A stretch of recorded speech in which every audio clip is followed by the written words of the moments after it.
The major factors that influence young people about drugs, alcohol and smoking. Peer pressure and their understanding of the facts are clearly among the driving factors. The Drug Education Forum is helping organisations across the country to educate, inform and to help young people to share their opinions as they make choices about this crucial issue. Lindley Gooden has been finding out just how they do it.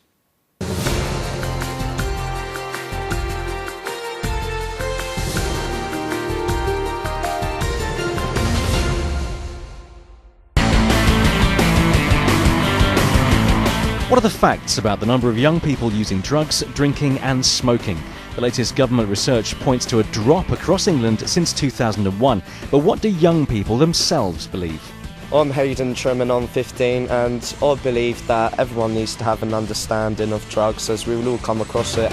So our first focus today then, guys, is we're concentrating on cannabis. Year 11 pupils here at Hove Park School are taking a PSHE lesson to learn about risks, the law and share their thoughts about drugs. Because that's one of our core parts of PSHE education, as you know, to get you guys considering things, sharing opinions. I reckon it's good that we get the information from class because we know it's definitely going to be true and it's given to everyone. Hi, I'm Alex Lockhart, I'm 15 and I find these lessons on drugs very useful because you get to share your opinions and experiences with your friends. It's important for them to be able to see what the drug looks like. It's important for us to discuss the law, and it's important for us to be able to look at effects and risks and to look at it in a very mature way of being able to say, well, why do some people take this drug as opposed to a kind of just don't do it kind of manner. You're doing really well, young lady. The Drug Education Forum brings together bodies nationwide to influence policy and to help guide good practice like this.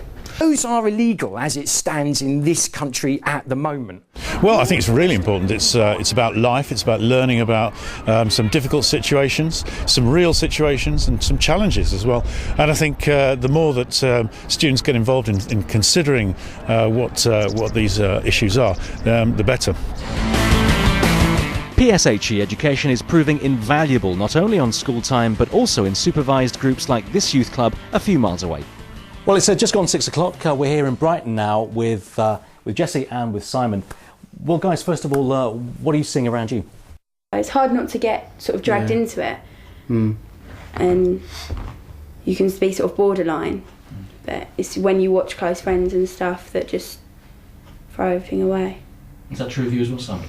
Yeah, I'd probably really agree with that. I mean, it happens, you know, sort of like as like a normal thing. I mean, especially with, you know, stuff like weed or whatever. So what can PSHE achieve? The biggest thing that needs to sort of be changed is that show the big side effects and what can actually really happen, and how going from something as weed to something can actually make you go to something like heroin or, you know, anything like that. You've got to focus on the information you're giving to the age group as well, and make sure it's consistent within the school. And it's so important that to have. I think it needs to be given more priority, and we need to pay far more attention to how we deliver it well. I think we're quite clear that young people need it, we're quite clear that they want it, we're clear that parents want it and parents need it, but the standard of delivery we think is inconsistent, and so it's a really good thing that the government has decided to make it a statutory subject, and we've been campaigning for that in the Drug Education Forum for many years. Clearly, the young people we've met do find PSHE drug education useful. For schools, it can support their ethos, and although drugs will become a problem for just a small minority of young people, PSHE can help them to understand the facts if they find themselves making a choice.